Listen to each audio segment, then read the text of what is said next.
Welcome, everyone. Thanks for joining us on a lovely Thursday evening. We're just gonna wait for folks to be able to get into the room, and then we'll give another 2 or 3 minutes, and then we'll begin. Welcome.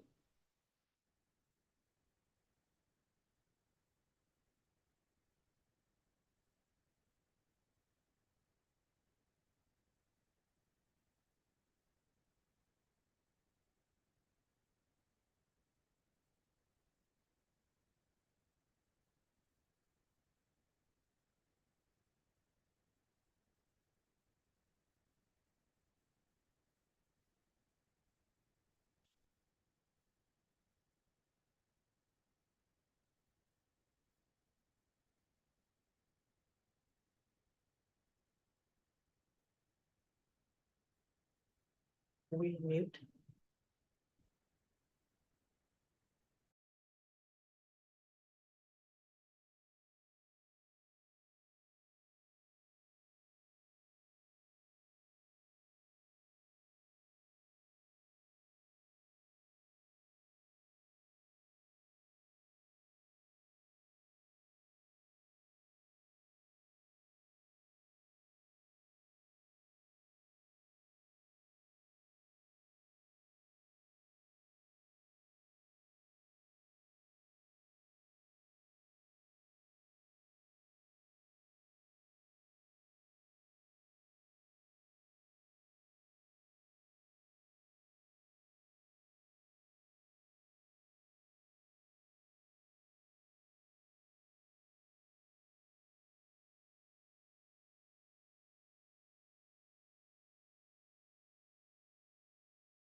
Welcome to folks just joining us. We're just gonna wait probably a couple more minutes while folks enter the room. Really happy you're able to join us tonight on a beautiful Thursday evening. So a couple more minutes and then we'll call the meeting to order.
Okay, Lynn, I'm gonna turn it over to you. Thank you, Alec.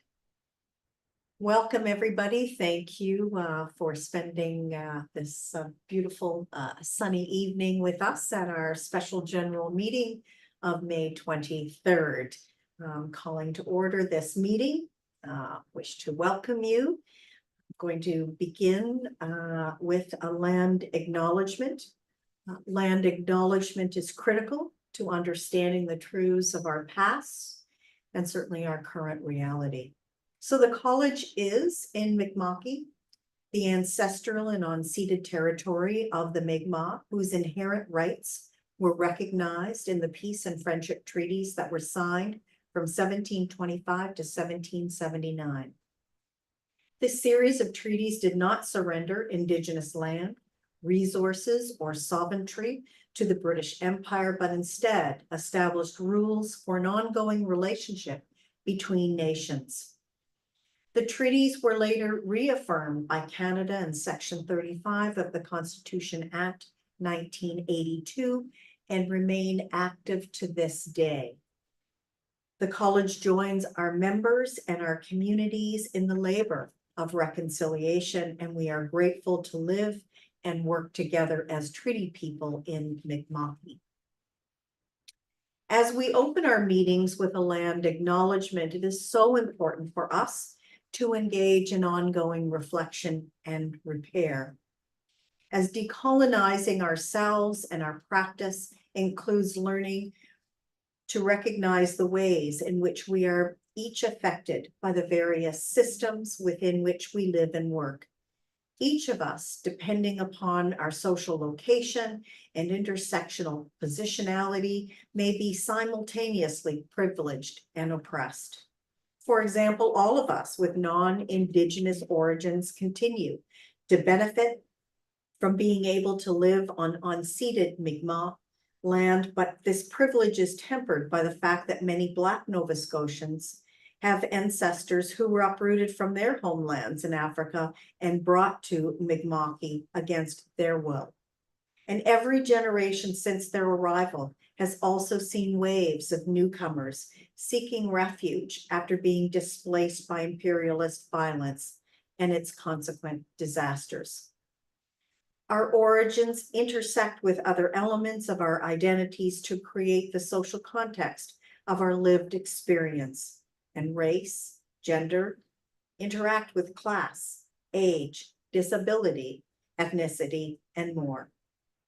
So developing deep and nuanced understanding of how our positionality affects the work we do, as well as naming and confronting the larger systemic forces at play, is very much essential to ensuring safer practice.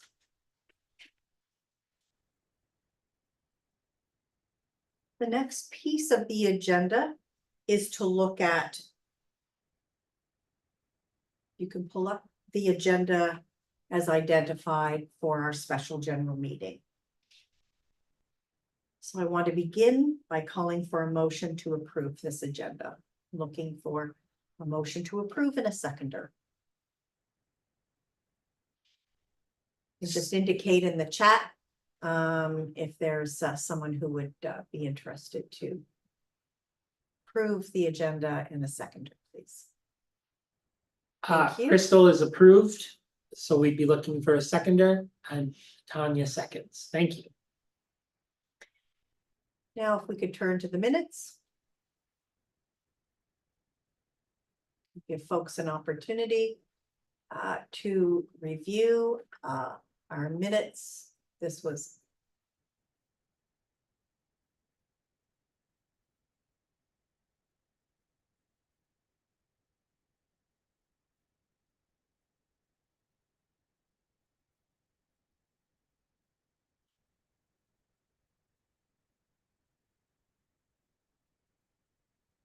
so unless there is any errors or omissions, I would like a motion to approve the minutes. Could I have a motion to approve the minutes? Jim has moved. Do And we a have seconder, please.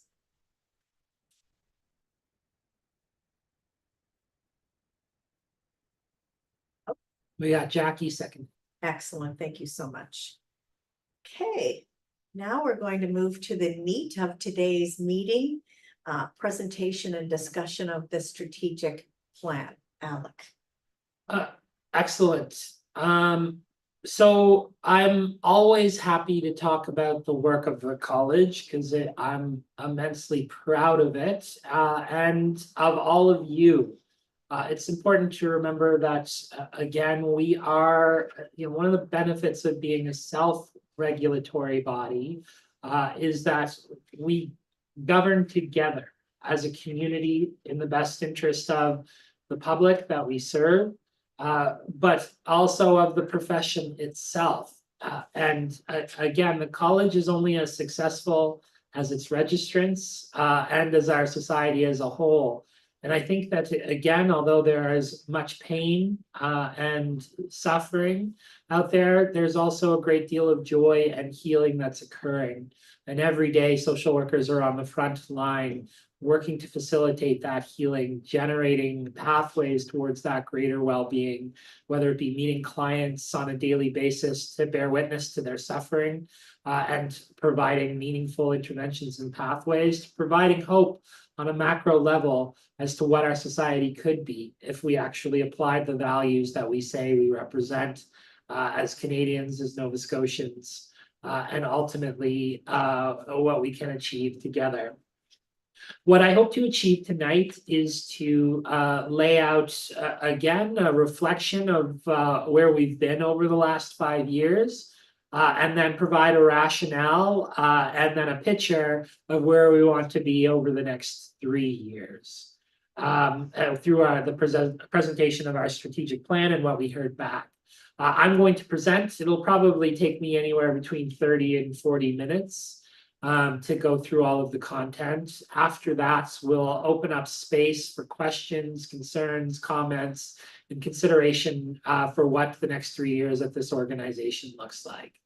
Again, the goal is to really look at the political and societal factors that impact our work and our principles, look at our role as a regulatory body and one that stands for justice and safety. Look at, again, the broader political landscape in terms of what's shaping both social, fiscal, and regulatory policy at this point in time, and then paint a picture and a pathway to what we think we can achieve together. So I want to start by just talking about where we've come from and where we've been. It's important to note that, again, social work as a profession has been in existence for over 100 years now, and that our relationship to the current capitalist system is pretty intertwined and interconnected. Again, you look at the earliest roots of the profession with both Jane Addams and Jane Wisdom in the early debates around micro level interventions or macro level policies. Much of that framing still exists today. We've come a long way in terms of our own professional identity, who we are and what we represent, and we continue to grow as a profession. In 2016, certainly this organization saw some pretty major changes that occurred. One of the biggest was the changes to the Social Work Act, which previously had statutes regarding the role of member interests and our association functions. And in 2016, worked to integrate those more clearly into serving the public's interest. It's important to note that as a regulatory body, it is a privilege to be able to govern the profession, one that is granted from government. It's not a right, which means it's something that can be taken away. Again, we'll talk a little bit about the social and political context of regulation in a couple of slides. But 2016 was really important and I think really significant in terms of what it did to the mandate of the college and our act overall. Because we do have a very unique act in terms of a regulatory body, and one that I think speaks to the values and the principles of the profession and allows us to regulate through that lens. Ultimately, our primary goal is that of public safety, to ensure, again, that in the delivery of social work practice, that the folks that we serve, the most vulnerable in our society, receive ethical, innovative, and caring practice. Part of that work is involved in both creating and approving standards of practice and codes of ethics, as well as setting entry-level competencies and requirements. But a big chunk of that work and a large amount of calls towards regulatory bodies are work that we've been doing and understanding, which is the need to be proactive, to not wait until harm is caused, but to look at the different political, socio, and economic factors that may be leading to harm and work to dismantle that. So our act also gives us the clear mandate to advance and promote the profession of social work, ensuring that it's done in the interest of public safety, as well as working towards encouraging members to participate in the affairs and promotion of the practice of social work in the best interest of the public. We're also have a very clear and strong mandate to advocate for the development and enhancement and promotion of policies to improve social conditions and promote social justice. So again, it's a bit of a false dichotomy in terms of how government policy and regulation has moved forward, with the assertion that somehow member interest and public interest are part and parcel and separate. We know, both as a profession and as a regulatory body, that those are intricately entwined, and that members' interest and public interest are often the same thing, and that our act provides us with the ability to address both. Now, Deb, I see that your hand's up. I'm happy to pause, and if you have a question or comment, to receive that.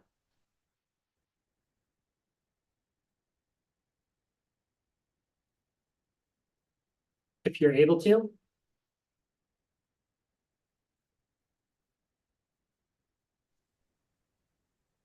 Hi, can you hear me now?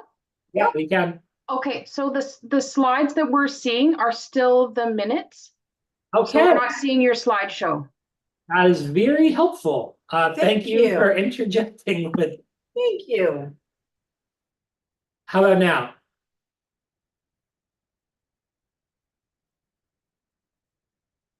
Can someone give me an indication you're seeing our slides? Thank you, Deb. Big save of the night. Woo! I would have just kept going. Okay, you can see my slides now. So in 2018, after again our new act was put into place, and we started to think about our future, we put in place our first strategic plan and our first strategic goals that the organization had seen. We completed, again, surveys as well as consultations with civil society organizations as well as social workers to get a picture of what we thought we needed to do and where we needed to grow. We heard some very clear things back during that process. First, we knew that trust with members, with the public, was low in terms of how it was viewed by this organization. Well, you cannot, governance and governing does not work without trust. So we knew we needed to put a lot of work into building trust and credibility with the public and with members. Ultimately, part of our way to achieve that was to recognize that we needed to walk the walk and not just talk the talk, and integrate our codes and standards into how we were operating, including a strong social justice lens that was active and participating in the political events in this province, while also being a strong voice for the care that the most vulnerable in our society are deserving of, and that is required to be able to ensure that everyone reaches their full potential. So we made strategic decisions around making sure that we were active and visible, as well as when we were making regulatory decisions or communicating to members, that the values of the profession were present in all of that. One of the other major issues which existed then, which we still tackle now, is addressing the erosion of the professional identity of social workers. Certainly, we know that there's an inherent tension in the current values and practices of the neoliberal systems that we often operate within, and the values of the profession, which speak to the achievement of human rights, equality and equity, and social justice. In these environments, of course, the role and the voice of those who are advocating for human dignity, decent respect, human rights over, again, the goal of profit and the goal of an ever-expanding economy are often marginalized. And this creates, and still creates this day, a tough tension between the role of social work and in the systems that we serve. We knew, and the research is very clear on this as well, that an erosion of professional identity impacts the ability to resolve and work towards, work through ethical dilemmas. Again, the underspending and the austerity measures of neoliberal governments has resulted in a complete dismantling of our social safety net, which has led to heavy workloads and caseloads, which continues to create identity issues in terms of what social workers' functions are within these systems, creates that ethical drip. So we knew we needed to positively impact the image and the perception of social work, and strategic initiatives were made to work to advocate for environments that championed and really valued the work of social work while encouraging our own learning and growth, and consistently working towards a political and public discourse that looked at valuing the social care sector. So again, strategic choices were made in terms of how would we build out our ability for trust, and how, again, would we work to establish and build the professional identity of social workers. So a couple of areas were identified right away in terms of what we could do. One was making sure that all of our regulatory policies were rooted in right touch regulatory principles, that they were clear, that they were transparent, so that whether you were applying for social work from another jurisdiction, applying for private practice, or involved in a complaint and discipline matter, the policy in terms of how things would be conducted, how decisions were made, was clear and transparent. We've spent a lot of labor, a lot of time, and much money as well in terms of improving our technology systems, our database, and our ability to communicate both publicly and with members. One, to make sure that the systems functioned as efficiently and effectively as they can when folks were looking to apply for registration or renew, as well as how we communicated with the public and with our members. We really worked to enhance public education about the social work profession, both through being active in media and making ourselves available to media to answer questions about social care, to answer questions about mental health, to put out proactive statements on that as well. Our belief is that earned media and the ability to have again, social work represented positively in the public and political discourse of this province was what's needed to really establish the professional identity in this province. We also worked to build and establish our awards program to make sure that the best of the practice was highlighted and celebrated. We developed robust social policy frameworks that we could apply to different scenarios to be responsive, and worked as diligently as we could to be communicative, to show how we were making and why we were making particular decisions. There are a few major initiatives over the last little while that we really invested ourselves in. One of the first was the candidacy mentorship program. So candidacy has been a requirement in Nova Scotia since the Social Workers Act was proclaimed in 1993, but it hadn't been revised since that time. When our act was proclaimed in 2016, again, candidacy was a core part of that. So we knew we needed to do a lot of work in terms of what the program was meant to achieve, the resources and supports that were put in place around it, as well as how it was administered. So again, we invested quite a bit in terms of developing the policy, developing the procedures, and then investing in the staff to be able to administrate the program so that it was reflective and accountable. And we've also spent time, which I'll talk about, evaluating its impacts and what it was meant to achieve. Ultimately, candidacy is a unique program in terms of social work regulation, but we also think one that it warrants further exploration and further avenues in terms of what it's intending to do and what it's achieving. Ultimately, candidacy is positioned as a secondary assessment of social work competence, but it does so in a way that is meant to nurture and support new grads, those emerging back into the profession, to address those complex issues that emerge in that ethical tension between the workplace and social work values, to make meaning of those situations and those contexts, to develop that professional identity, and ultimately to build greater resiliency to some of the really challenging parts of our system. Again, we have some evidence that the candidacy program is achieving that, but we know we can strengthen it more as well. As we look at our, again, other jurisdictions in Canada, many of them are moving towards the application of the American Standardized Exam as an entry to practice mechanism for social work and as an assessment to secondary assessments. We think there are huge problems with the implementation of a standardized American exam, particularly one with clear evidence of racism and white supremacy within it.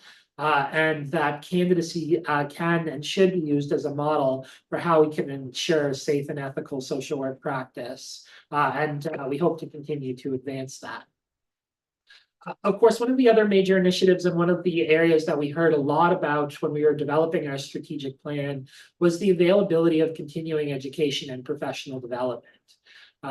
Again, at that time, what we had heard, just that there wasn't a lot of opportunities that were being advanced through employers that specifically spoke to social workers or the lens or the values that they held. And many opportunities that did exist were quite costly and expensive. So the college invested in a number of ways. One is we looked at what is the goal of a continuing education professional development program and what are our obligations as a profession. And two, how can we offer training in a way that it was effective and efficient and available? So again, I know Naj is on the call here tonight. We were able to hire Naj Saritsky, and with the support of the Professional Development Committee, they were able to revamp and clarify what the goals of the professional development program were, which again is to enhance both the ethical decision-making, the critical self-reflection, and to dismantle some of the unconscious bias that exists within social work practice while establishing that professional identity. So we can set some new parameters around what needed to be achieved every year. And then Naj and the team went to work to deliver a robust offering of professional development. This coupled with the CASW opportunities, there's never been more opportunities to learn and grow as a profession that you can receive, again, either live and interactive through communities or online through our YouTube channels. And if you haven't been to the NSCSW YouTube channel, there's a tremendous amount of offerings there to learn and grow as a professional, and we continue to add more. But certainly supporting members through that continuing education became a major role. The other major area that we integrated into our practice is a principle of regulation that many regulators in Nova Scotia are using and is promoted by the Nova Scotia Regulated Health Profession Network, and that is one of right touch regulation. The idea of right touch regulation is to recognize that the ultimate goal is public safety and trust, and that regulation ought to be used minimally and applied through a balance of risk mitigation and management, and that often there are other ways to resolve challenges to safety other than regulation, and trying to strike that balance in place. So again, written throughout all of our policy are the principles of right touch regulation that are applied through our entry to practice mechanisms, as well as through our complaints and discipline process and our guidelines. And much of our activities, again, right touch regulation lends itself well to advocacy because, again, we know that the majority of risks in the delivery of social work to the public lie not in individuals, but lie in structural challenges. And right touch regulation lends itself well to taking a structural approach to social work, recognizing again that how we shape and form our policies and our systems, how we value, again, caregivers, those providing care and the most vulnerable matters, and matters in terms of the quality of care that is achieved and that exists. So part of our work was to, again, really engage in public policy, in good political debate, and to advocate for systems that value the profession so that the professionals could achieve the highest standards of the profession. So this commitment involved social policy frameworks, partnering with multiple organizations, many meetings with leaders and officials, trying to persuade, influence, and sometimes shame into action. To try and create systems that match the vision and the mission of social work. So we've spent some time over the last year and a half evaluating the impact of this work and what it's led to and achieved. And there's been obviously some really great areas that we can point to as being significant, and some areas of growth and learning as well. What we did hear back in terms of our regulatory outcomes in consultations with social workers as well as with community organizations is that in terms of our regulatory goals, transparency and accountability, protection of the public, 68% of folks who answered surveys indicated that we're making substantial progress towards the achievement of protection of the public and public safety. This was done again through system and process enhancement, with members indicating satisfaction with our new database systems, our more efficient registration and renewal process, and our overall policy updates. I can tell you again, even in terms of candidacy, mentorship, administration, when we first began our strategic plan, we had heard back that sometimes it would take up to 6 months or 8 months to hear back on a candidacy report from this office, because we integrated everything to the database system, invested in staff, and integrated, again, much better process. The standard is that when somebody submits a report, particularly in candidacy, that you are responded to within 2 weeks, but generally it is quicker than that. And that has created, again, an investment and more buy-in into the candidacy mentorship program. Which we did do a review of as well, and found some really promising results in terms of where we landed. Many of the final reports, which were evaluated, demonstrated a clear integration of ethics and standards into work, into folks' work, as well as an indication of developing resiliency and capacity for handling that moral distress. As well as clear indication, 60% of final reports spoke about the development of professional identity and the development of advocacy to maintain and hold those professional boundaries as well. We heard really positive feedback in terms of advocacy initiatives, ongoing engagement, again, both through surveys, provincial consultation, indicated high satisfaction with initiatives, particularly around the social policy framework, our engagement in child welfare, mental health and addictions, poverty, really across the board. When we look again at our interaction with media, again, which is where we can measure our public discourse, honestly, media reaches out to us 2 or 3 times a month for comment on various issues. We reach out to them fairly frequently as well. And there isn't a month that doesn't go by in which social work isn't active in the public discourse of this province, either through our members or through the college itself. We are consistently visible in that public discourse. So actually, in our major report, our big report on our strategic plan, both myself as well as the college combined was named over 100 times in the Hansard of the Legislative Assembly in political and public discourse. So our content is getting utilized, it's getting mentioned, and it's getting used in terms of informing how we make political decisions in this province. Again, also leading by example, trying to embody the values of the profession and how we operate and react to different situations. Certainly, again, our professional development has been well received, not just in Nova Scotia, but globally, in fact, with viewers as far as South Africa attending some of our sessions. Naj and the Professional Development Committee have done a tremendous job at providing relevant deep and engaging content, some of which many of you will engage with us over the next 2 days with our annual conference. That's been well received, we heard back, as well as our clear commitment to justice and equity in terms of the requirements for professional development. We've heard, when we implemented those new standards, I was expecting to hear more pushback in terms of, why are we moving in this direction? I've heard very little of that. In fact, what I've heard the most of is the standards need to be more rigorous. We need to have more than 1 hour of truth and reconciliation training. We need to have more than 1 hour of anti-bias training, which you can absolutely engage in, and that's the content we're providing.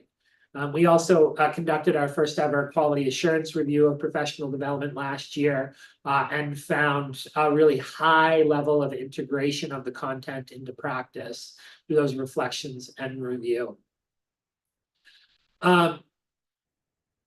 So as we start to talk about, and we'll talk about areas of growth and where we need to move to, as we started to reframe and look at where we needed to go and grow from here, we continued to look first and foremost at major and landmark reports that have impacted both Canada and Nova Scotia over the last 5 years. Of course, the Truth and Reconciliation Commission, which came online in 2015 and we're still very behind on in terms of implementation, came to light and is still a major influence in terms of how we facilitate and pursue reconciliation. And recognize, again, the contribution of social work to the genocide of Indigenous peoples across Canada. Coupled with that was the Missing and Murdered Indigenous Women Report, which was launched in 2019, which provided further context to the work that particularly those in the caring system and the healthcare systems need to achieve in order to ensure equity and justice. The Turning the Tide, the Mass Casualty Commission report, also provides a lot of political context on which systems that are working to achieve greater safety like our own need to be striving for. There was a whole chapter within the Mass Casualty Commission on regulatory bodies, which we need to look to. In that incident, it's important to remember that the perpetrator of those horrific events was a regulated professional, and that both the regulator and the community in those regards weren't communicating together to perhaps intervene earlier. In addition, the Mass Casualty Commission very, I think, powerfully and very importantly recognized the epidemic of domestic violence in our society and also called on professionals like ourselves to be doing more to address that epidemic. We have our own reports that influenced, again, where we think we need to go. Certainly one of my favorites and one that I consistently comes back to is Building the Future We All Deserve, a social policy framework for Nova Scotia, which integrates 10 intersecting principles that provide a framework for how we need to developing and promoting social policy in this province.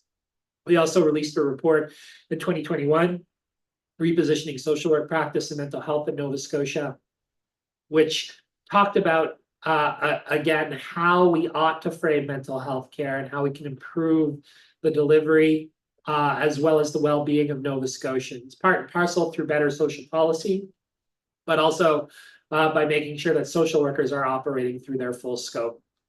Just last spring, we released another major report called Building an Ecosystem for Family and Community Wellbeing, in which we propose a model and a system that would transform our child welfare system into one that works to build pathways to family and community wellbeing and provides, again, detailed reports as to how we can achieve that. And because we're such close partners with the Canadian Centre for Policy Alternatives, we were also able to cost out what those changes would represent and look like to make it achievable for all Nova Scotians. On top of that, we did analysis in terms of our complaints that came into the college in terms of where social workers might need some additional resources and support in, as well as our candidacy review, which provided insight into where we need to go. As I mentioned, the Mass Casualty Commission is one that is important to many regulators, many Nova Scotians. I certainly hold it dear and reflect on it frequently in terms of what it represented. There were 130 recommendations in the Mass Casualty Report, including an entire section on regulation, which talked to the need of regulators to be more proactive and to address risks further upstream rather than waiting for harm to happen. The Mass Casualty Report talked about collaborative response strategies, working as teams, working again to hold each other accountable, as well as recognizing that our systems of safety are really not accessible to everyone. And our processes, again, of how accountability is achieved is one that's heavily rooted in administrative law, Charter of Rights and Freedoms, all of these very legislative barriers that create issues of trust with marginalized, racialized communities. And engagement there is challenged by a lot of that. So the report challenged us to think differently about how we do that proactive work. There's need for consistency as well as greater public awareness. I think one of the more striking quotes in the Mass Casualty Commission that I carry with me was a report from actually our some of our community partners, in which they commented and testified that oftentimes you'll walk in to a health or social service provider as a client or a service user, and you'll see written on the wall the conduct that is expected of a client in order to, or service user, to receive services. What you very rarely see is the conduct that a service user should expect from their professional delivering that. And I think that that speaks to the need for engagement, for understanding, as well as a reflection of how are our systems functioning and what do we need to do to break down some of those barriers and walls. So some of the areas that we're also focused on and applying is it was recommended to us as a regulatory tool, and we're going to go into this a little bit more, that we start to look at things through a risk register in professional regulation. And our risk registry is used in regulation across the board to do a number of things. One, to identify the risk the regulator is looking to mitigate, look at the assessments, to build a plan, to monitor success, and to build transparency and accountability. It's also meant to be proactive rather than reactive, enhance decision-making, and overall work towards compliance. Again, I think that the model here doesn't work for social work in a lot of ways, but there's some practical applications in terms of identifying, again, the safety issues that we want to work towards, the ethical tensions that exist, and how we strengthen and support many of those. So one of the ways that we're looking again at framing safety and looking at how our operations should function over the next few years is again to look at this through the various levels that social work practice from. A micro, meso, and macro approach. If we look at the micro approach, there are certainly some areas that stood out to council and the college in terms of our complaints process and where we often see social workers coming into contact with the complaints system. A lot of that had to do, again, with communication. Particularly in involuntary tough environments. So again, being able to communicate empathetically, build that therapeutic alliance, be able to work in those involuntary settings certainly came up, those practical skills there. Again, the integrity in practice. So what we did note is that social work candidates, particularly those not engaged in candidacy, are more likely to receive complaints against them, as well as to have those complaints moved to some kind of remedial action, than those who are actively engaged in candidacy or completed candidacy in that regards. Also, work to be done around professional relationships. particularly in terms of boundaries, as we've moved through our understanding of ethical tensions, particularly working to a more relational place. That has also eroded boundaries in some context in terms of what is the role of the social work, what is the role of the service user here. And so I think that, again, the co-creation and relational ethics are incredibly important, valuable tools for social workers, but we always have to be mindful of the fact that social workers are always in a position of power, and how that is perceived and utilized becomes important into our own credibility and integrity. And then issues with confidentiality, particularly with some of the with the onset of the pandemic, with more telepractice happening, how do we best manage that? Some of the other areas that were noted in terms of looking at areas that we can impact and achieve was at the meso level. We know we have a lot more work to do with employers in terms of understanding the ethics of social work practice, what they bring forward, what social workers are bringing forward, what employers need to do to support that. We also know we have a lot of work to do in terms of engaging with marginalized communities and communicating more effectively around what the practice represents, what it means, and what they can expect in the delivery of social work practice. Professional identity is still an ongoing and emerging issue, particularly with continued massive issues with moral distress, burnout, retention and recruitment issues. And so working again to promote and establish professional identity becomes very key and core.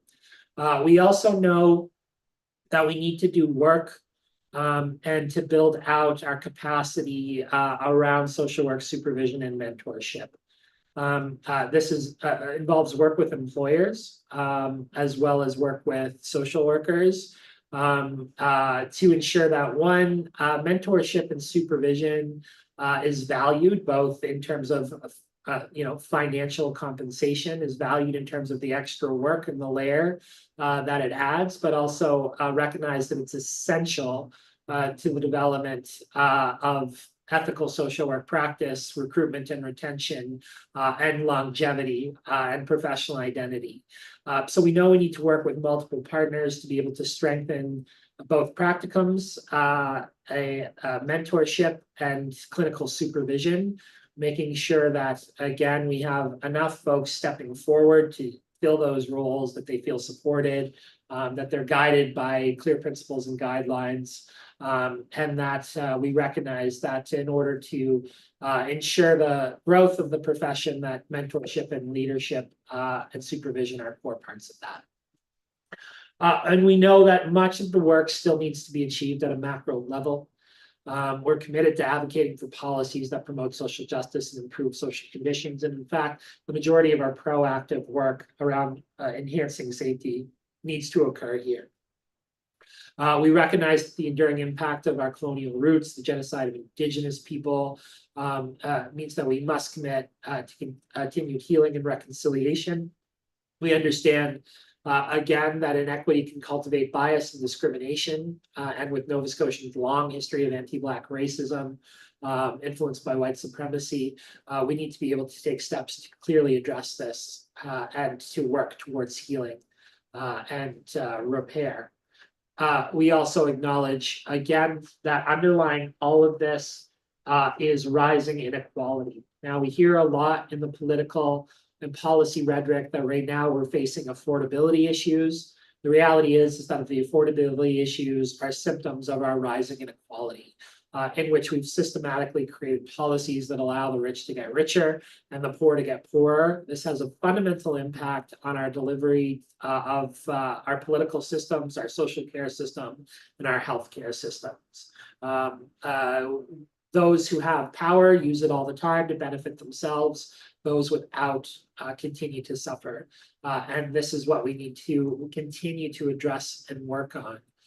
Particularly, again, we know we can do some strategic work around challenging the perception of how we deliver healthcare in our system, moving away even from the language of healthcare to the language of health, and recognizing again that our health is far more shaped by our political, economic, and social systems than it is by our physical being.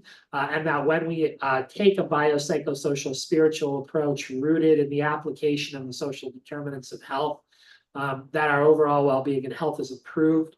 And again, the mass amounts of profit, of pain and suffering that are generated through a medical model system, which is there to predominantly treat symptoms, not tackle root causes, can start to be dismantled. So working to reframe health, working to challenge the homogeny of the medical model becomes core work that we need to move forward with. We know that in the delivery of social and healthcare systems, managerialism as a construct of neoliberalism continues to have a huge impact.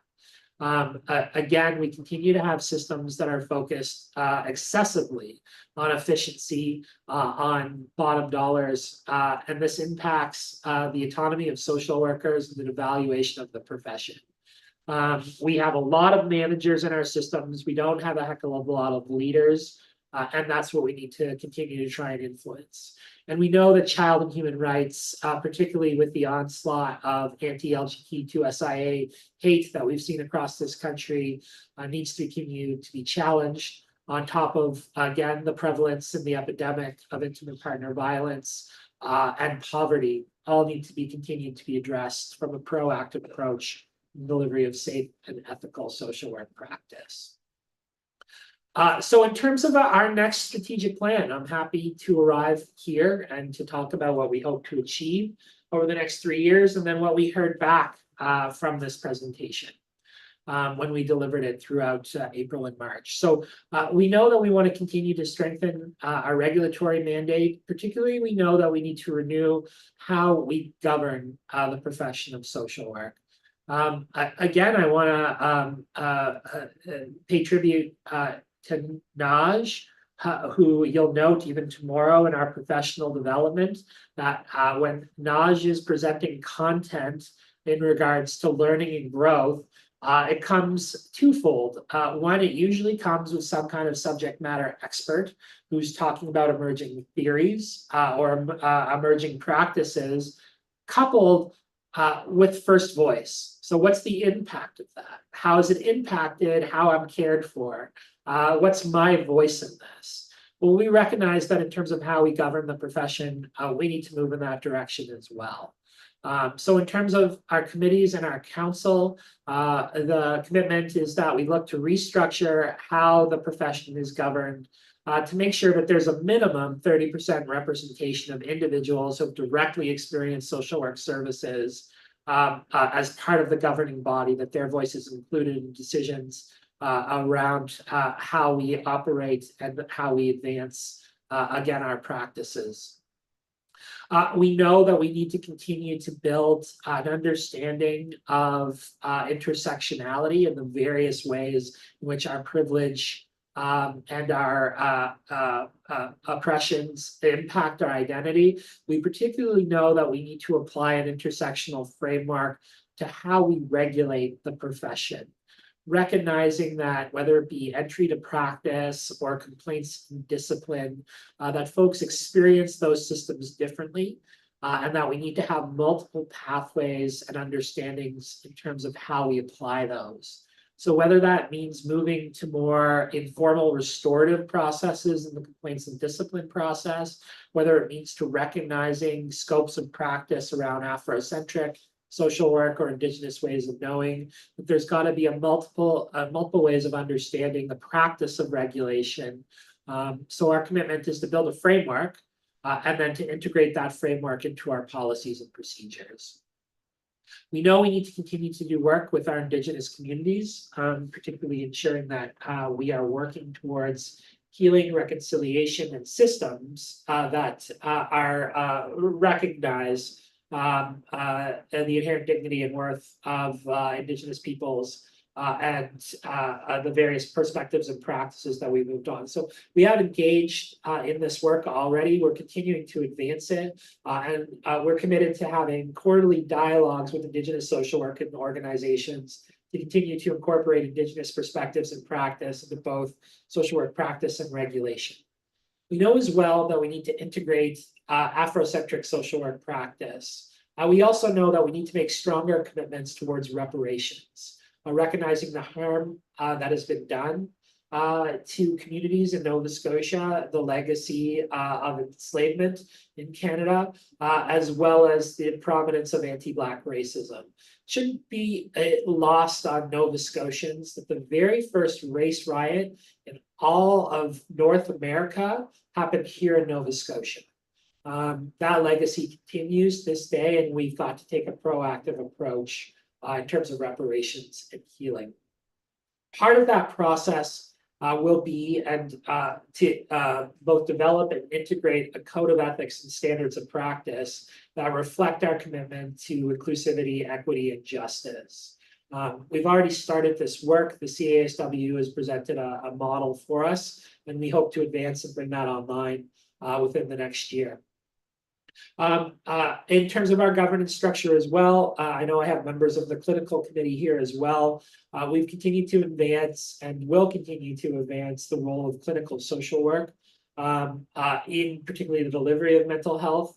Our first steps are to bring online clinical social work within the realm of private practice to evaluate, expand clinical supervision, and then work towards a legislative change to be able to integrate the full scope of clinical regulation, which would come with a protected title of registered clinical social work, as well as the ability for social workers who are trained and desire to do so to utilize diagnosing as part of their service provision, coupled with the continuation of good person and environment and a biopsychosocial spiritual approach. We know that we want, and our primary mission is to continue to cultivate ethical social work practice towards safer services.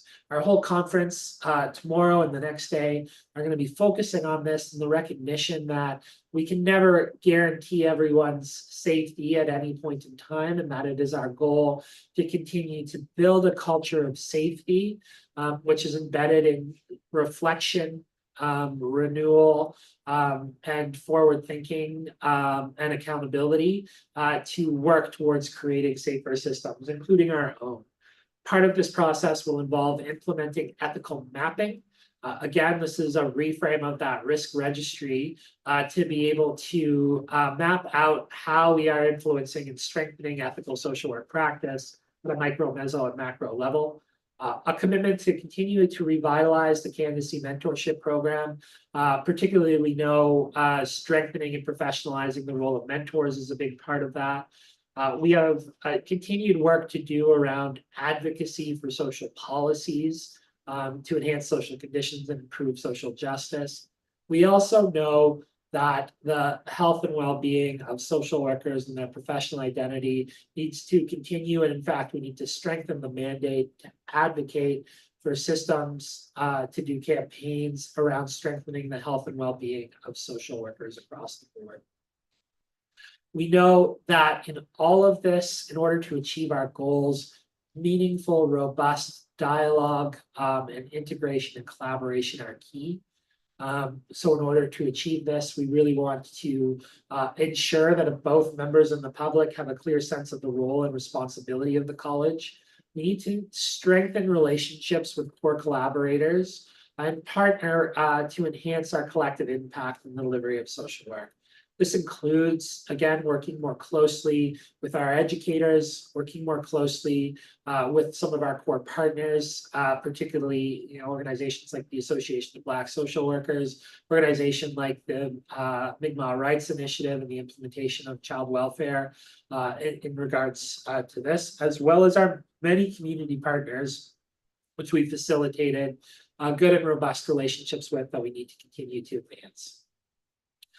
We know we need to continue to actively engage with employers of social workers to inform, educate, and yes, in some cases, shame into action to ensure that, again, safer social work services can be achieved.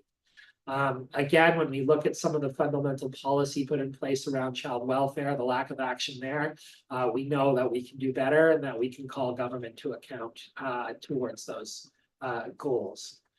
We know that we need to do more active work with marginalized communities, that we understand the unique needs and challenges, and that, again, we can enhance safe, ethical social work practice to those communities. And we need to continue to be responsible, accountable, and transparent, integrating, again, the standards of good regulation into that practice, promoting transparency and trust, and working to achieve overall well-being. Got one more section, folks, and then I'm looking forward to hearing from you on this. Throughout March and April, we engaged again in fairly robust consultation. I went in person to various regions. We had over 50 people participate there. We also did an online survey, which we had about 53 responses for.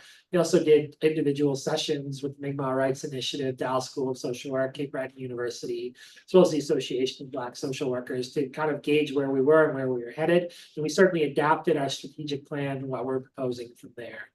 Around commitment one, certainly we got a lot of support for continuing to advance and include Indigenous ways of knowing and Afrocentric policies in into our practice. Again, notes around that representation on the governing body is important, but it's got to be more than just tokenism. It needs to be active, nurturing, and support, and ensuring that that voice is there. We need to, again, continue to advance intersectionality. We also need to be reflective of the history of social work to guide future governance, where we've gone wrong, where we can do better. And ultimately, we know we can do more work around our regulation practices. We've done a lot already, but in terms of breaking down some of those barriers, ensuring, again, critical and fair practice, that be continued in terms of where we move. Commitment two, there was certainly support for candidacy, particularly, again, strengthening mentors and the role that they bring, working to professionalize, having oversight, making sure that we are bringing in more diverse recruitment. There is, and this is a plug as well, we are looking to reform the candidacy committee to help to influence some of that policy. Here calls for us to be advocating with social workers to address those systemic challenges, to foster supportive environments. Also some recognition that there are risks to social justice work. In that, again, particularly when you're working for organizations who don't want you to speak up, who don't want you to value that, there can be some inherent tensions there. And so how do we work through that, provide that forward? There's absolutely mixed feedback on the safety registry, particularly the focus on risk. We shared that purview, again, in terms of risk being stifling, in terms of innovation and cultivating forward thinking, as well as binding kind of our thinking too narrowly. So I think our reframe towards thinking about forward thinking, innovation towards greater ethical practice was where we made some revisions and some changes there. In terms of our commitments, absolutely there was strong feedback for partnering with educators more clearly, working with institutions.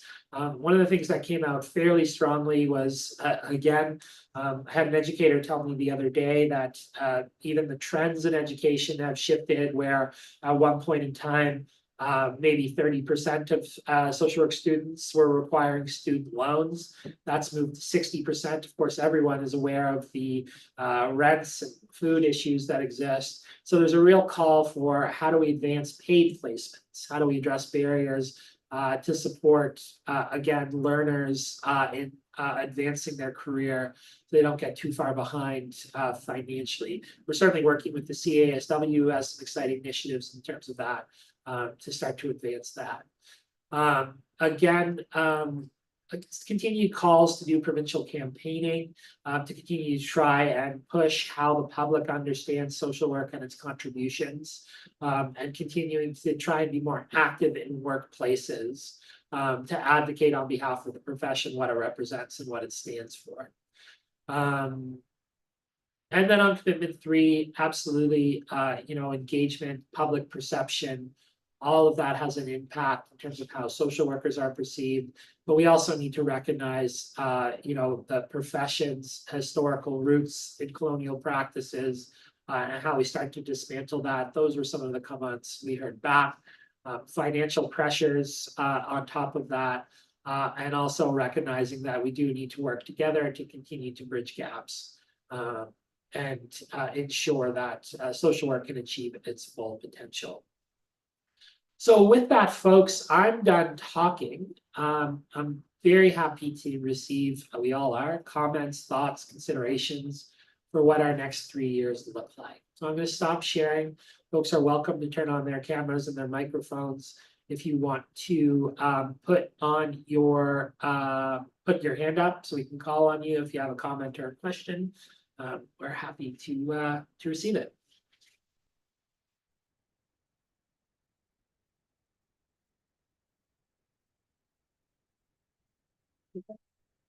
All of it, yeah. It's kind of faint. I can kind of see some of the comments there in the chat. Naj, go for it. Happy to hear from you. Oh, I just wanted to say that if you had invited us to turn our mics off. Now my camera's on, but I just wanted to say that some people might be having difficulty raising their hand for sure. Stuff. Thanks, Naj.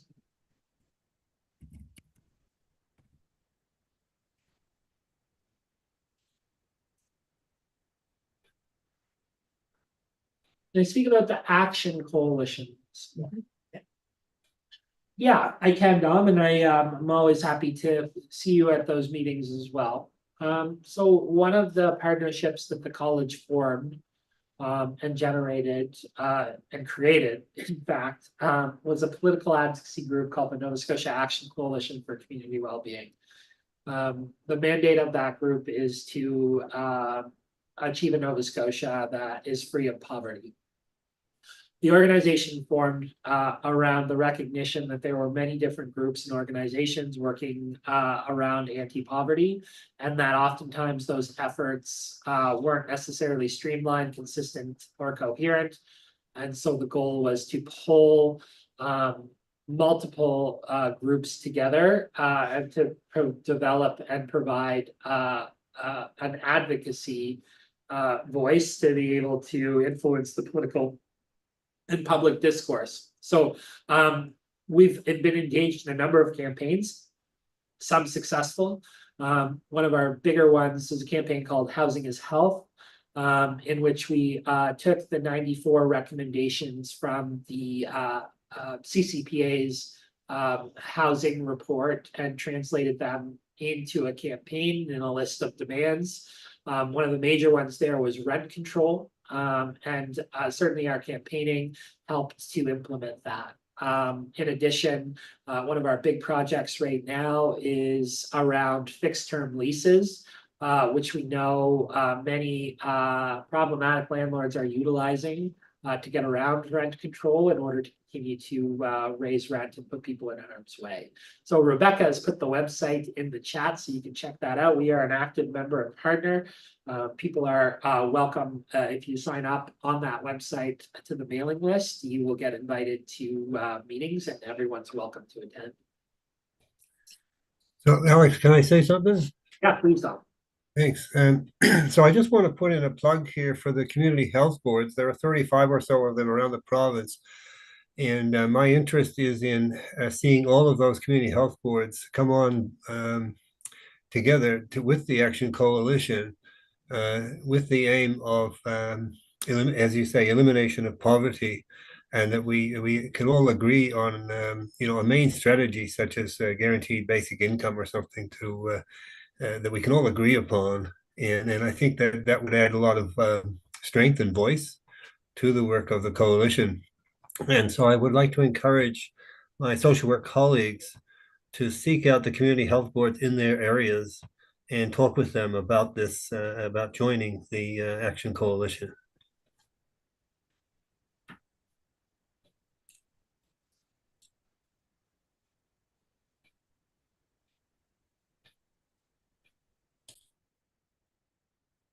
Any other thoughts, comments, reaction?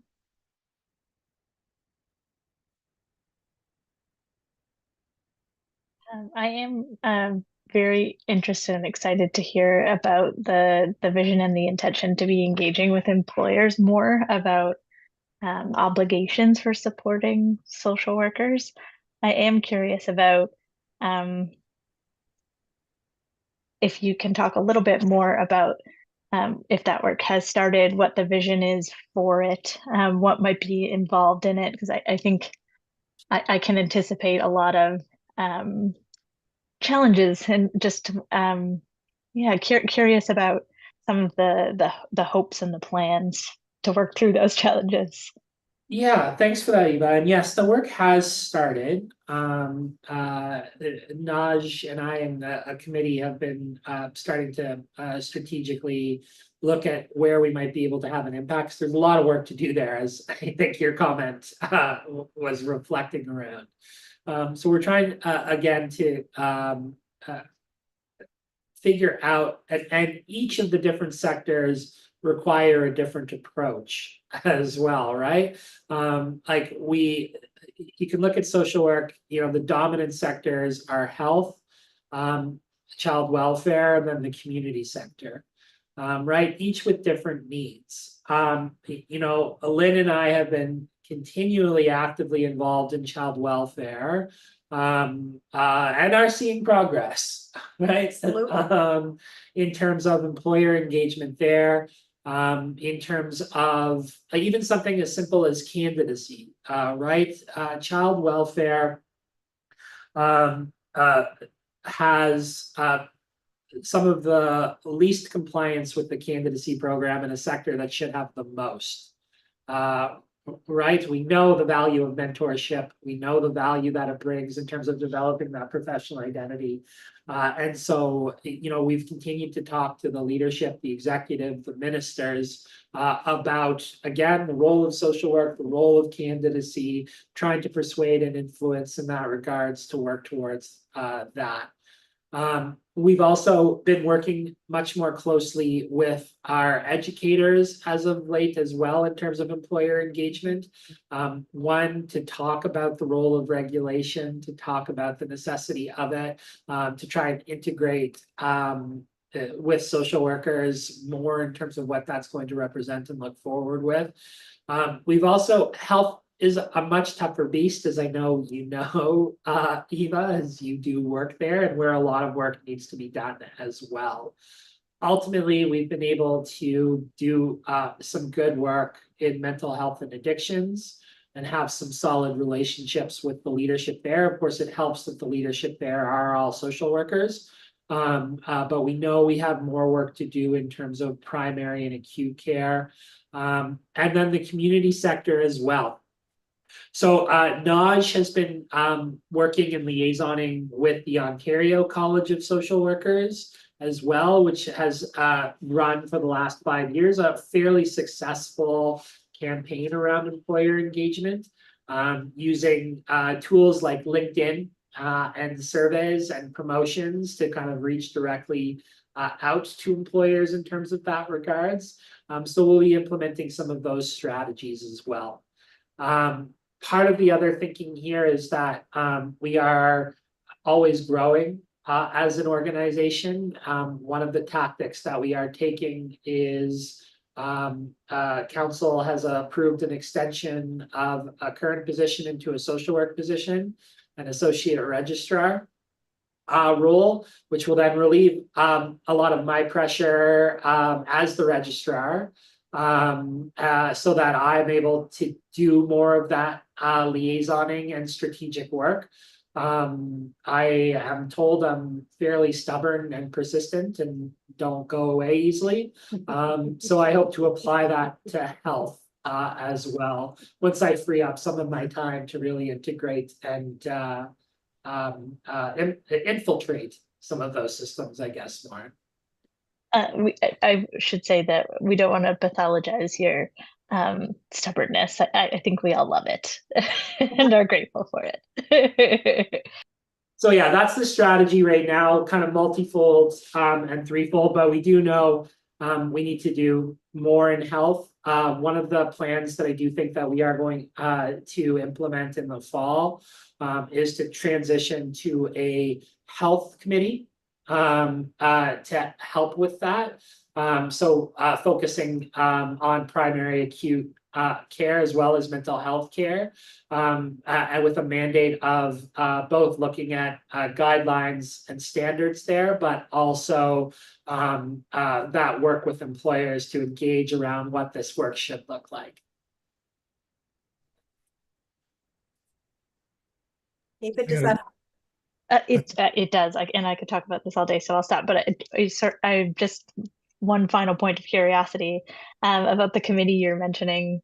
Could you just say a little bit about, would that be like another of the colleges committees? What are you envisioning there?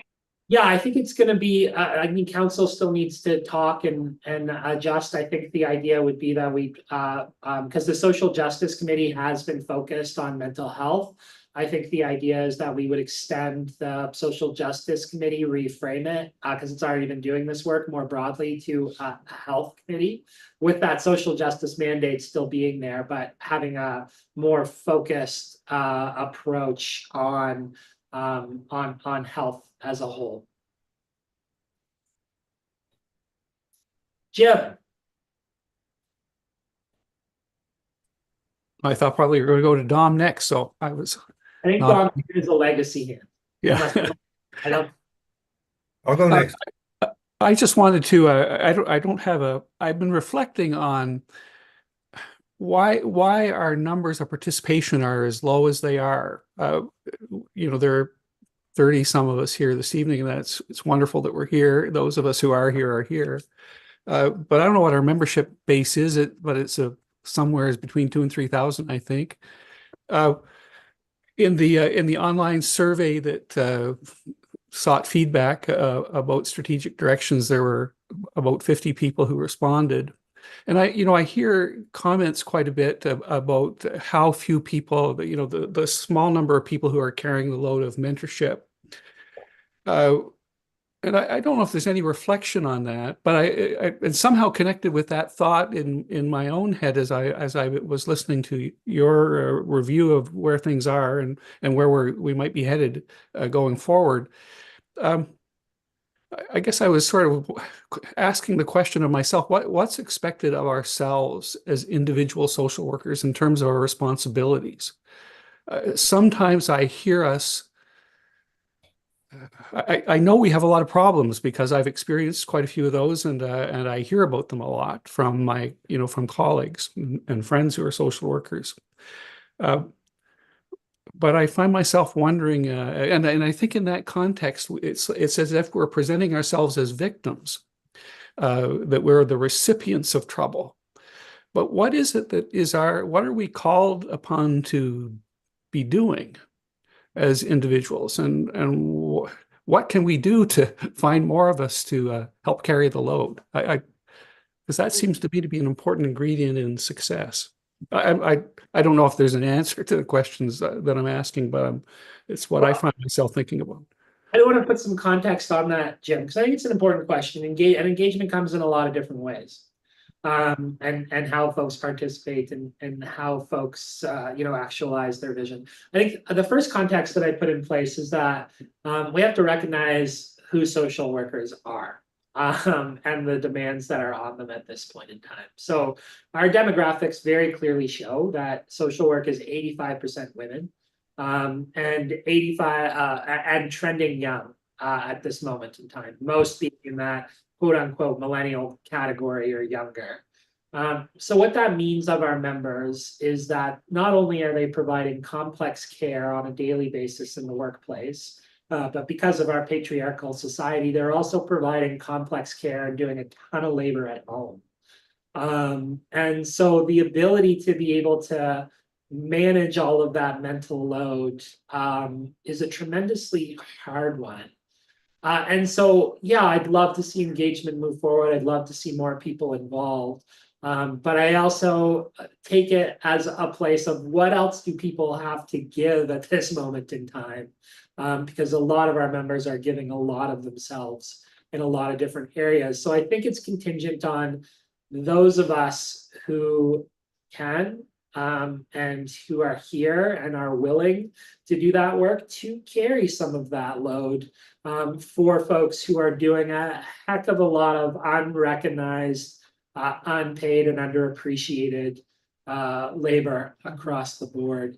Yeah, I would love to see 1,000 people out at an SGM and AGM and actively contribute to the conversation. But I also recognize the context of where folks are, the structural barriers that exist, and have empathy towards that as well. I was once in a session with some very prominent activists who have achieved a lot, and they reflected back to me that activism and social action oftentimes is a lot like a sports team. In which, you know, there's a lot of people contributing, there's a lot of people out there, but at the end of the day, it's probably 2 or 3 people who are carrying a lot of the load. And I think that that's reflective as to where we are. And so I think for those who are carrying the load, it's important that we check in on each other. We reflect on each other, recognize that you can't carry the whole weight of the system on your back. How are we checking in? How are we checking out?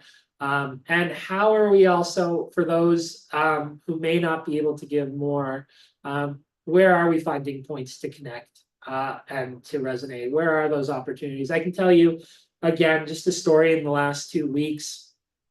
You know,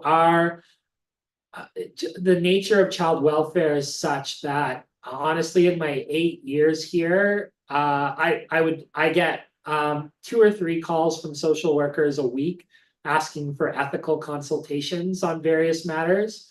In those 8 years, not one time has there been a child welfare worker who has reached out on an ethical consultation. I got one about 4 weeks ago. I was thrilled. And then we also, with the Adair report that came out, that was the Auditor General's report that kind of very much slammed social workers and threw them under the bus without recognizing the context of child welfare.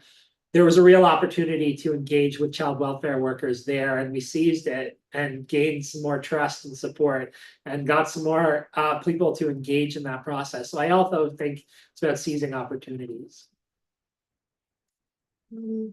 Dominic, hand is not a legacy. He did put it up again. Hi, thanks.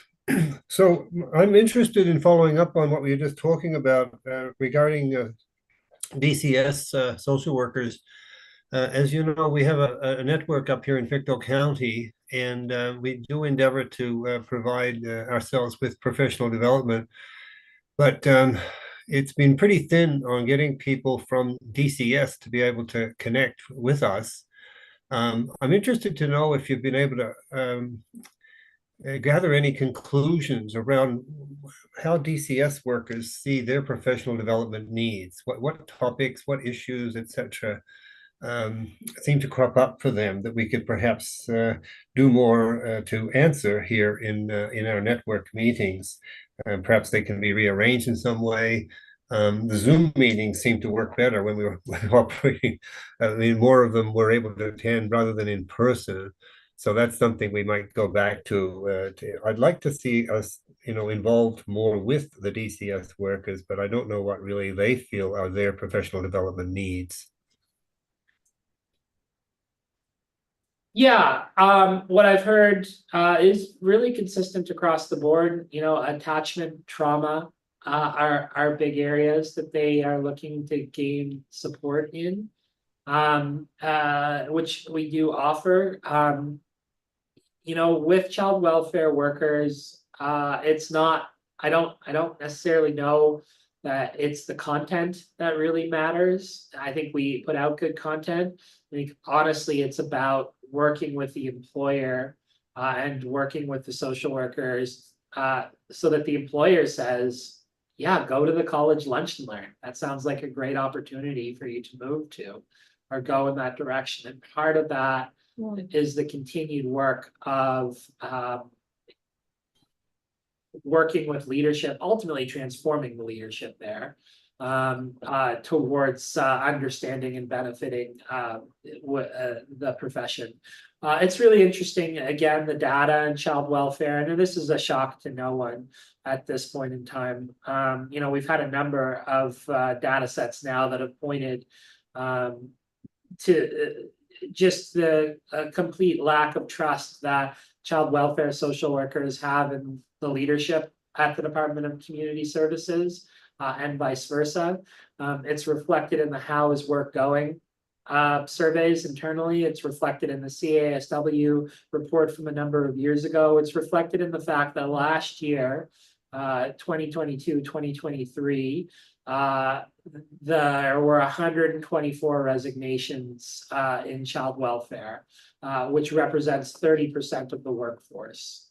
And so again, this also stems to the question of engagement, right? When you have 30% of your workforce leaving in the year, everyone who's left is then picking up that workload. So the sheer capacity to even drop something. I had a child welfare social worker the other day, you know, try and talk about what it's like to work there and try and explain it to their union representative. And they kind of said, listen, like, it's not a checklist. Like, I'm not coming in and this is my to-do list for the day. They were explaining that, you know, the other day I came in and a child just experienced a horrific event. That's my next 2 weeks. Is just that one incident, and everything else gets left to the wayside. So again, part of the approach here as well is in that advocacy, right? We know that one of the reasons child welfare is in the state that it's in is because it lacks the political and public discourse that other systems get. Right? You look at a system like education or healthcare, well, every single Nova Scotian has some context or some understanding of what those systems look like, how they should operate, are impacted by them. In child welfare, we're talking about at any given point in time around 2,000 Nova Scotians who are served by you know, a small number of people who are already facing stigma and discrimination because of our again colonial capitalist system. And so again, the tendency in this was the problem with the Auditor General's report, is that unless you frame the context of how we've made political decisions around child welfare, you know, stating that child welfare workers aren't visiting temporary emergency agencies enough or not documenting it enough, just points to the lack of, you know, the Adair report, the narrative was that somehow social workers are failing, not that we have failed to support our social workers to achieve the goals that we've given them. And that's the challenge we face in terms of engagement as well.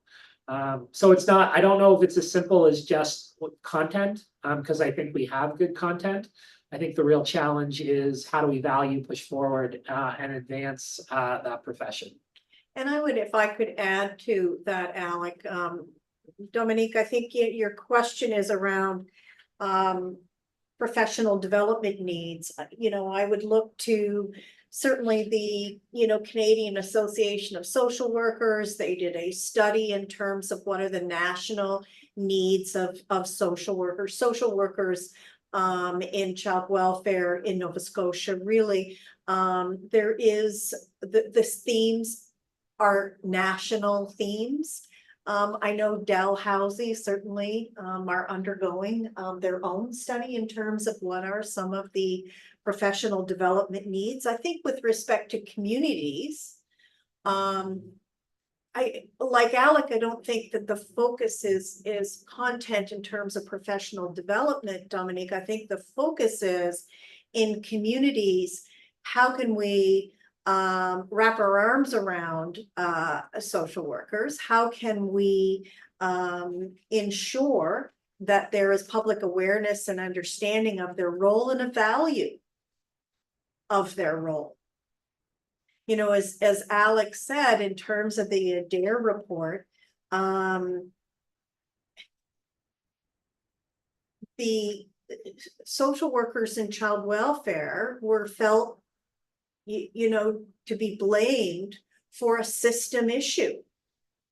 That's just wrong. There are system issues that play that, you know, God love child welfare workers, one of the hardest, most difficult roles as a social worker.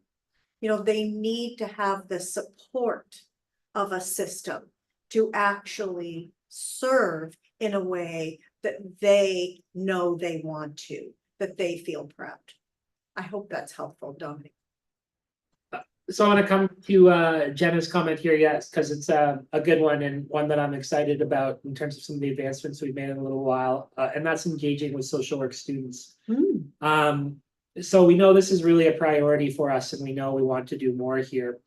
Generally, our engagement has looked like staff going to field practicum classes and delivering a presentation on the college and regulation, usually just as people are emerging.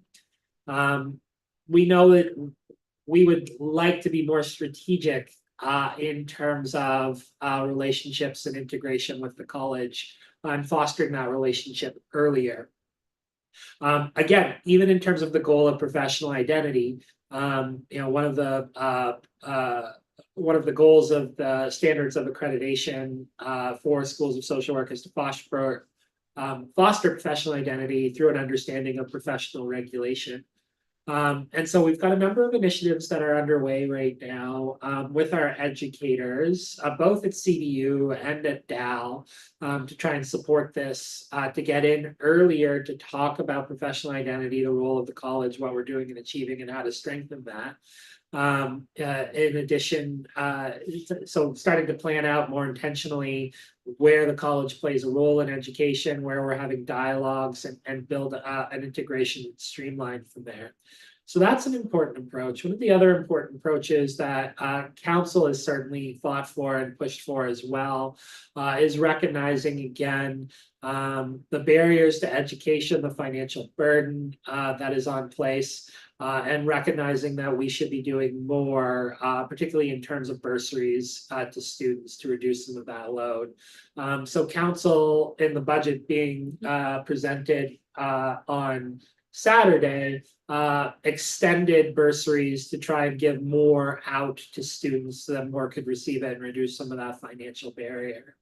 And the third area, which I'm really excited about, is the CASW is in the beginning stages of starting an advocacy project to the federal government to extend some of their seed programs. So those are their summer student programs that they often pay wages for, to extend that application to placements for social workers. So that works earlier going as well, to try and reduce again some of that financial burden and those barriers, and to get there earlier and more actively. I think Sylvia, there was a comment. Yeah, Sylvia has a comment that I think Naj responded to. Okay.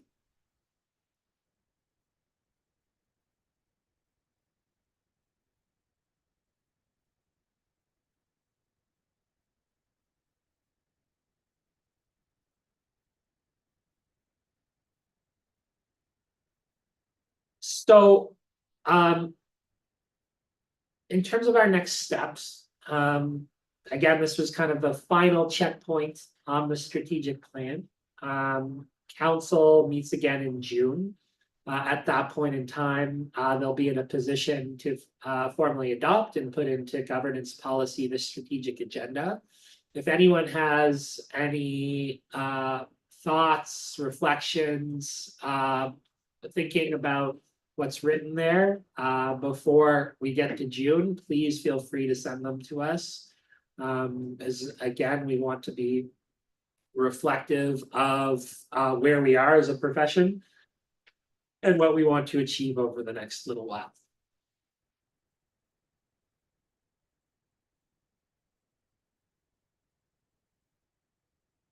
All right, before we adjourn, Naj, any promos for the conference tomorrow that you want to give? Yeah, I put the link in, I'll put it again, or maybe Rebecca can put it again, but you can still join our conference. It's going to be focused on how we support each other. You get vicarious trauma, your mandatory vicarious trauma, self-care, professional development, as well as also your anti-oppressive diversity requirements, as well as other professional development requirements. It's going to be focused on unconscious bias and self-care and how we communicate and courage and how we provide safer and braver social work practice, which is how do we navigate the complexity of our changing world. It is going to have first voice perspectives from social workers, our own members of different intersectional positionalities, sharing from their own lived experiences and perspectives. And then it's going to have lots of small group discussion and activities. And the conversations that we are going to have over the next 2 days are serving as the focus group for our professional development committee to then take our current professional development policy.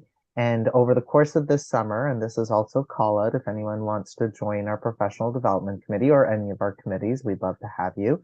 But we are going to be using the feedback and the conversations that we get from this conference to guide how we update our professional development policy so that it even more closely aligns with the new code of ethics that calls on us to shift from the illusion of neutrality to becoming actively anti-racist and addressing unconscious bias in all of its forms.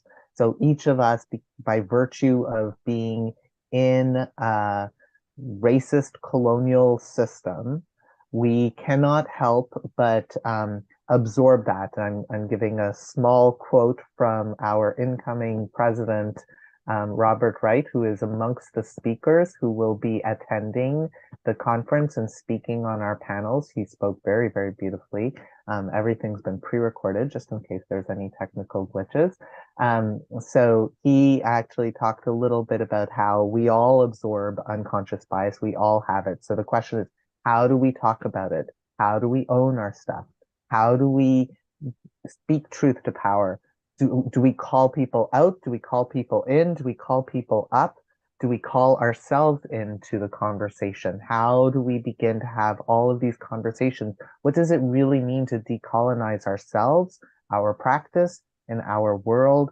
We're intentionally decentralizing the conference. So unlike other conferences that have tended to be very much like keynote driven, one person's voice is so important and we are going to listen to that one person. Instead, it is about anchoring our conversations with ourselves and with one another and with our broader community in the first voice intersectional voices and perspectives of our members. So Friday is going to be focused on turning inwards and looking at unconscious bias within ourselves and how we address and think about that and how it shows up in our practice and in the ways in which we relate to one another and ourselves.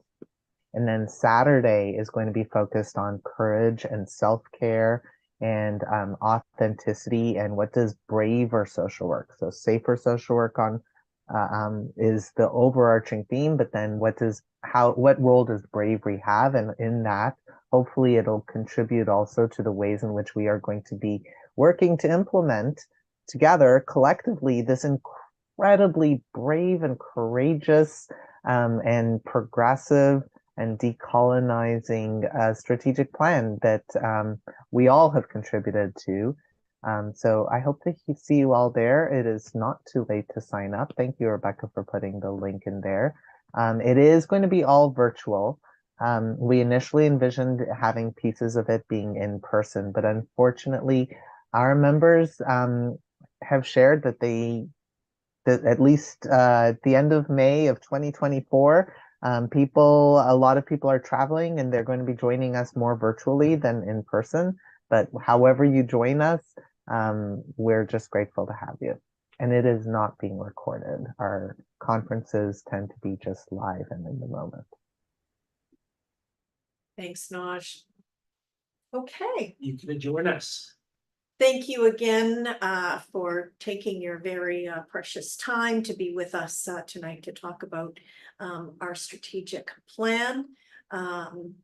So with that, I'll adjourn the special general meeting. Thanks, folks. Have a good night.